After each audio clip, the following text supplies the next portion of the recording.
My name is Daniel, and I am honored to be here at the Global Goals Week as a high school student and a passionate climate advocate. Today, I'm excited to discuss the significance of this global initiative and explore how we can all contribute to creating a better world. In this presentation, I'll be covering three key sections. First, I'll discuss the significance of the Global Goals Week. Then I'll share a bit about myself and my journey as a climate advocate.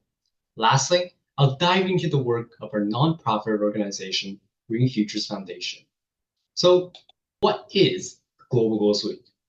It's an annual event dedicated to advancing the Sustainable Development Goals, or SDGs, promoting climate action, and raising awareness and accountability. This year, it takes place from September 20th to 29th, bringing together over 150 partners from civil society, businesses, academia, and the UN system. During the Global Goals Week, there will be forums, discussions, and workshops that address global challenges, focusing on the 17 SDGs, climate action, enhancing global partnership, and sparking innovative solutions. With a potential reach of 3.2 billion people and over 260,000 engaged globally, this week represents a collective commitment to change. But why should you engage in Global Goals Week? First and foremost, it's about creating change. Global Goals Week is a platform where ideas collide and empower individuals to take action and drive positive change. It helps raise awareness of critical global issues that might otherwise be overlooked. And moreover, it offers an opportunity to personal growth and learning from others' projects and workshops, leaving you with new ideas and perspectives. Now, let me introduce myself and my journey. I'm the founder of Green Futures, a youth-led nonprofit organization dedicated to curbing climate change and protecting the environment through youth empowerment, action, and climate finance. We've organized and attended conferences and produced multiple policy and research projects, including a documentary. I've also had the privilege of attending COP Conference of Parties 2023 in Dubai as a Canadian delegate, where I spoke in a high-level dialogue on behalf of UNGA, the youth constituency of UN climate change. Additionally, I was selected as one of 30 individuals across Canada to be part of UNICEF Canada's Youth Advocacy Program. And as part of this program, I will attend the UNICEF Canada Advocacy Summit this November.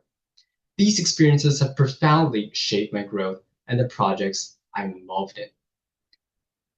I firmly believe that economics is the key to solving climate change because it can guide society in making optimal decisions for the best outcomes.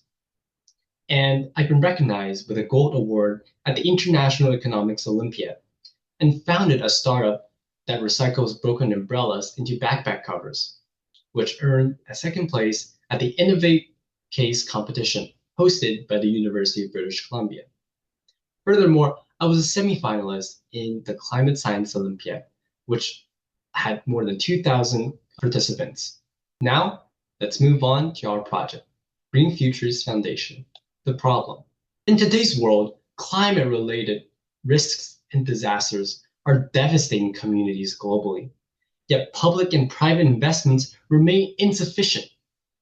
Currently, 3.6 billion people live in areas that are highly susceptible to climate change, facing threats like forest fires, typhoons, floods, and droughts. Despite this, governments provided over 1.7 trillion USD in fossil fuel support in 2022, which was a record high. While global climate finance have reached 1.3 trillion USD, it's only a mere one-sixth of what's needed by 2030 to avoid the worst impacts of climate change. The urgency of this problem is clear.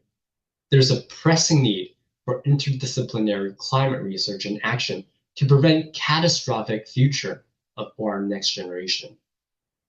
According to the UNEP UN Environmental Program report, if the current pace of climate action continues, we're on track to reach 3 degrees increase in global temperature by the end of the century, which is doubling the target outlined in the Paris Agreement. Governments and businesses must take immediate action to cut greenhouse gas emissions by 42% by 2030 in order to limit global warming to 1.5 degrees Celsius. We are far from reaching this goal, and the situation must be reversed now. Youth must be part of the solution. But how can Green Futures help address the crisis? We focus on three pillars, functioning almost as a cycle. Advocacy and research, engaging local leaders to promote sustainable community policies and finance, and scaling impact through partnerships and global collaborations. Our goal is to educate the next generation of consumers and young leaders, enabling them to make eco-conscious financial and professional choices. Green Futures is guided by the Bridge framework, which guides our growth as an organization and ensures each project delivers benefits that contribute to sustainability and communities. By accelerating investments to the sustainability sector, we aim to create nature-based and economic improvements and returns that will allow communities and projects to thrive economically while empowering youth to create lasting change. Our team includes myself as the founder, Anna is the North American lead, Charlize is the Northeast Asia lead, and Andrew is the Southeast Asia lead.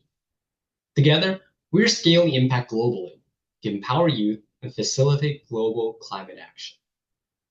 Here are some milestones from the past year.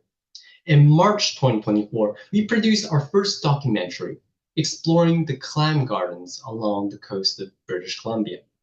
It's an indigenous mariculture method that's deeply intertwined with the culture and the local ecosystem.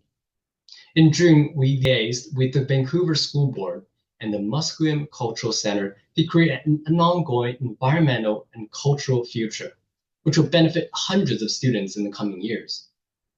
In August, we hosted the Conference of Youth Canada, bringing together over 200 participants, both virtually and in person from across Canada. There were guest speakers ranging from policy advisors to youth leaders and UN ambassadors. During the same month, we organized our first clam garden camp at Quadra Center, where we engaged with scientists on the latest research along BC's coastal ecosystems and gathered over 100 people for the Green Futures Summit that was part of the camp. Our impact. We created a 15-minute documentary, 3+ research papers and reports submitted to the UN, local leaders, and presented at various conferences, and we've engaged over 1,000 youth, partnered with 8 organizations, and initiated on more than 4 projects this past year. Now, we will showcase.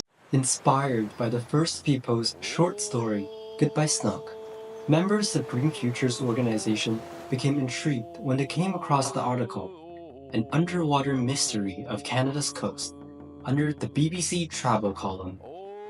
Indigenous peoples have been building clam gardens for at least 3,500 years. Daniel, Peter, and Ted embarked on an expedition to see the clam gardens for themselves.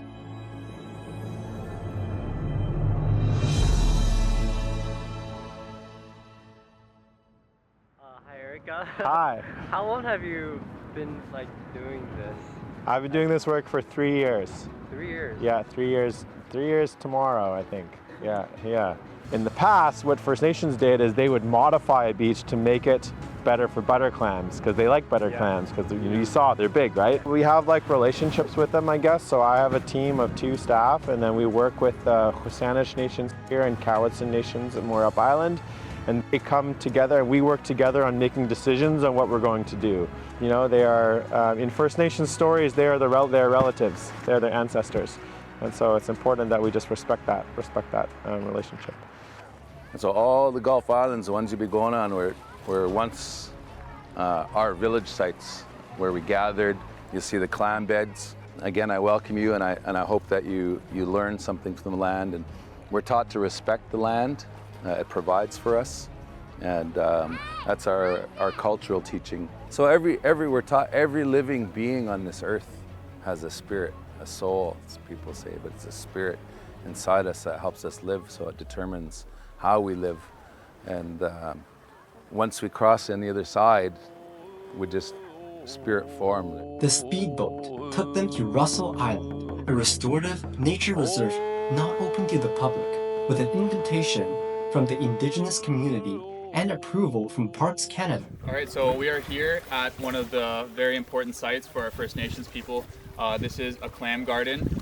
This is a really good spot for clams to grow because we have a sheltered area. So clams are like people. They like to be warm and sheltered. They don't want to be in the big waves. They don't want to be in very intense areas where the sea is very rough. They want to be where it's calm. So this beach here is naturally here, but the reason it's really good for clams and it has a lot of sand here is because the First Nations people built a rock wall here, and this rock wall, by being here, protects the sand from getting washed out and going to deeper water. So it creates more habitat for the clams to grow. So more sand means more clams.